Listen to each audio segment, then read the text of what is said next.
Monstrueusement humain, le podcast qui risque de te donner le goût de toi. Sois la bienvenue, créature au grand cœur.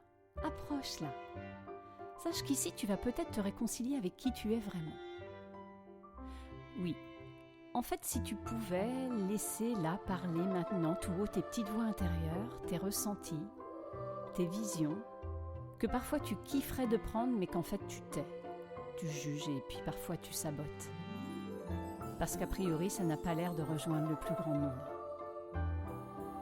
Alors moi, j'ai un rêve, c'est celui de participer à l'effondrement du mur de la norme. C'est un peu mon mur de Berlin à moi. Alors je dis stop à cette recherche constante de l'approbation du monde pour valider notre existence. Stop à cette normopathie assassine. Bonjour les monstrueusiens, c'est la fille de joie. Bienvenue dans cette deuxième partie sur la superficialité. Dans la première partie, j'avais abordé le fait que nous construisons un mensonge pour nous maintenir dans une illusion et pour donner illusion et que nous transmettions l'illusion ou le mensonge. Mais j'aimerais bien savoir depuis la semaine dernière si tu as pu prendre de la hauteur ou cesser un instant de t'arranger avec toi-même et de voir où tu avais peut-être réussi avec fierté à transformer des croyances familiales, personnelles ou sociétales obsolètes, à faire ce bilan, à aussi accepter les endroits où tu n'y étais pas parvenu et peut-être te questionner sur les raisons pour t'éclairer. Et puis, est-ce que tu avais trouvé un endroit où tu avais l'élan, l'envie de faire sauter peut-être une norme pas adaptée du tout à toi ou peut-être pas adaptée à ton enfant, à ce qu'il est. Donc oui, nous avons bien voulu parfois répéter un schéma, malgré toute la souffrance ou l'effet de carcan qu'il a pu avoir sur nous. Par loyauté à nos lignées, à nos ancêtres, pour ressembler ou avoir les capacités de ses aïeux, que ça soit plus fort que tout, pour appartenir, pour ne pas être rejeté. Avec, ça me faisait penser cette puissance qu'on peut retrouver en psychogénéalogie ou en transgénérationnel sur des maladies qui se répètent comme ça, de génération en génération, et qui en fait inconsciemment sont là parce qu'elles permettent de se sentir appartenir, relié à cette famille. Oui, pour appartenir à cette famille, il est parfois plus sécurisant de ressembler à tout prix plutôt que d'afficher une part extrêmement singulière. À travers cette superficialité aussi, il y a l'entretien du mythe que je qualifierais comme le mythe de la condition d'adulte. L'adulte qui sait et qui ne doute pas. Et qui en fait entretient sur nous une pression, une sorte d'étau. Et qui transmet un concept totalement, à mon goût, inhumain et irréel auprès de nos enfants. Quelque chose qui forme un espèce de décalage entre nos ressentis intérieurs et le masque de la façade du grand, et qui nous amène à avoir des discours qui sonnent faux, qui génèrent de l'insécurité inconsciemment auprès de nos enfants et du fantasme. Moi, je me souviens, enfant, dans des moments où je me sentais tellement extraterrestre, il y avait toujours une partie de moi qui se disait « Oh là là, quand je vais être adulte, mais ça va être la vie rêvée. Je saurai toujours ce qui est bien de faire. Je serai toujours joyeuse, j'aurai toujours confiance en moi. J'avancerai et je n'aurai jamais peur. Tu parles, bonjour, la claque. Du fantasme et encore du fantasme. Et qui fait que tu peux te sentir très vite inadapté et pas à la hauteur quand tu arrives à l'âge adulte. Parce que, a priori, tu ne corresponds pas à ce que devrait être un adulte. Alors a priori, quand je dis ou que tu peux dire « Alors moi, je t'explique, je veux vraiment le meilleur pour mon enfant, parce que en tant que parent, c'est juste normal. » Eh bien moi, permets-moi de te dire que mon œil, parfois, c'est dans la limite de ton confort. Oui. Parce qu'en fait, nous sommes monstrueusement humains. Et si nous cessions ce combat du refus de l'être, eh ben nous gagnerions en énergie pour créer, pour inventer notre vie et pour ouvrir plein de possibilités.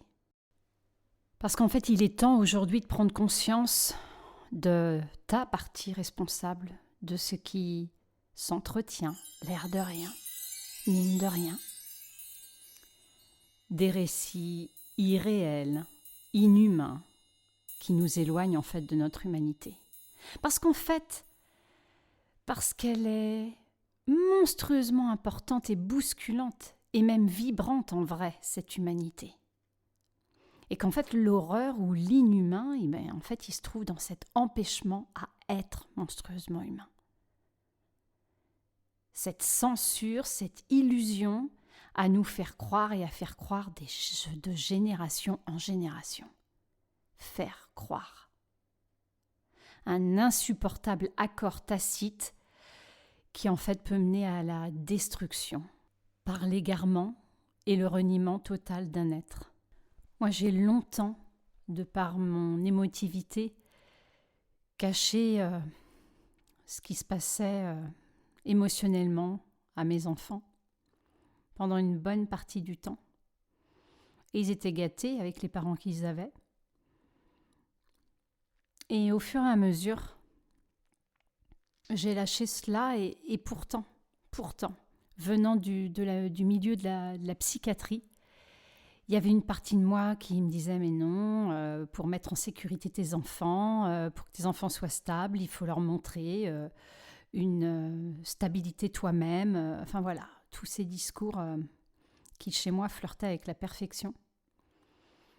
Et puis, un jour, j'ai entendu un de mes enfants qui disait « Bah ouais, non mais forcément, hein, quand on est adulte, on sait, on doute pas, quoi, on est sûr. » Et en fait, petit à petit, je me suis autorisée, toujours bien sûr dans une limite, mais à montrer, pour que mes enfants, en fait, puissent comprendre que c'était la vie, avec ses vagues, et qu'il n'y avait pas, dans le monde d'adulte, tout à coup, un monde magique, complètement à l'abri de tout remous. Alors je vais te donner un exemple que j'ai vécu il y a quelques semaines, une vraie expérience où j'ai senti que je pouvais être monstrueusement humaine. Je fais une scène ouverte il y a quelques semaines où je monte sur scène en chantant a cappella, en partageant des textes que j'ai écrits. Bref, je me fais un énorme challenge dans un contexte vraiment particulier, toute seule, moi, sur scène. Et je vais être plutôt fière de ce challenge que j'ai tenu. Et puis, le lendemain, j'ai eu une conversation avec une personne et je suis dans un état émotionnel fort, important, qui me traverse à ce moment-là. Et cette personne me dit, au téléphone, franchement, quand je vois ce que tu peux dégager et ce que tu peux donner sur scène comme hier soir, et là, quand je te vois, on est loin du compte. Et quand j'entends ces mots, je traverse plusieurs paliers. Le premier, c'est « Oh putain la vache, coup bas, ça c'est violent ». Tu vois, tu sens que c'est l'uppercut et ça commence à monter. Deuxième palier, c'est mon ego. Alors Audrey, tu es un imposteur. C'est vrai, entre ce que tu as donné hier et dans l'état où tu es aujourd'hui, c'est certain, tu es un imposteur. Troisième palier, à la Matrix. Là, je pense à mon interlocuteur et je me dis « Waouh! Mais quel spécimen incroyable qui n'a toujours rien capté et toujours rien compris. » Et oui, je sais, je vous entends, je t'entends. Non, ce n'est pas très propre de ma part. Le quatrième palier. Mais oui, youpi, youpi, t'as rien compris du tout, mais moi ça me va. Parce que je ne veux pas être une déesse, je ne veux pas être déifiée, au mieux être la reine des paupiettes. Moi, je veux être monstrueusement humaine. Je veux être appréciée pour cette humanité. Je veux être rejointe. En fait, je veux remonter sur scène pour permettre cela. Être accessible. Parce que c'est comme ça que je vais toucher les autres. Parce que c'est ainsi qu'on peut s'identifier. Parce que c'est comme ça que je vais participer au fait que certains se sentiront normaux, se sentiront reliés, humains, proches de moi ou de d'autres, et parce qu'ils pourront se permettre de s'autoriser. Ils s'autoriseront.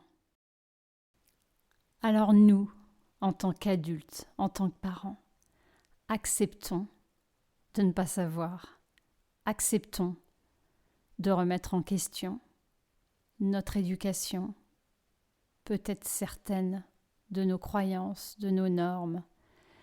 Acceptons d'être vulnérables, même adultes. Partageons certains de nos doutes, de nos questionnements avec nos enfants qui, eux, ont la clarté du cœur et du vivant. Acceptons le chaos et les vagues des nouvelles idées, pas forcément dans la norme.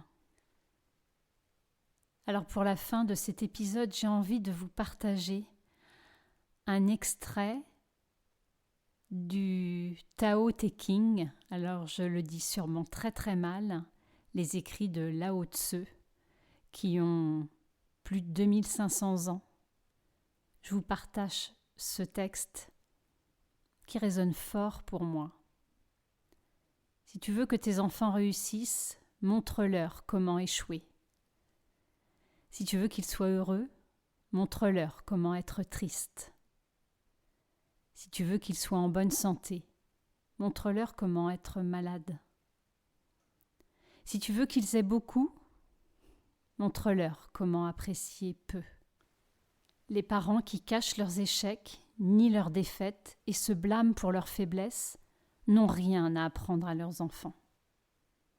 Mais les parents qui se révèlent dans toute leur humanité deviennent des héros, car les enfants regardent ces parents-là et apprennent à s'aimer eux-mêmes. Alors, sur ces mots, j'aime autant te dire que ça ne plaît pas franchement à Madame Proprette et qu'il y a une partie de moi, très honnêtement, actuellement inquiète parce que un de mes enfants en effet, m'alerte sur ce plan-là. Et que je me dis que longtemps, je n'ai pas dû participer à ce chemin de construction saine pour eux. Et qu'en même temps, j'ai fait de mon mieux et que depuis quelques années, si je me retourne, je peux me dire que j'ai tenté de rétablir ou permettre un équilibre. Alors clairement, est-ce que là, aujourd'hui en entendant, tu as envie de devenir le super-héros de la famille, le super-héros monstrueusement humain? Bon, je te l'accorde, va falloir un petit peu se bouger le cul. Mais après t'être remué un petit peu le popotin, c'est ton cœur que tu écouteras. Parce que le courage, c'est l'amour qui porte en dessous. Alors je te propose, après cette écoute d'épisode, de peut-être faire le choix d'un objectif pour te rapprocher du héros monstrueusement humain, là, au sein de ta famille. Et bien sûr, tu veux me permettre de diffuser Monstrueusement Humain encore plus en grand, de semer des graines, eh bien, je te propose cette semaine d'en parler à 1-2 personnes autour de toi, uniquement cela. C'est peu pour toi, mais ça sera tellement pour moi. Sur ce, bonne méditation et à bientôt!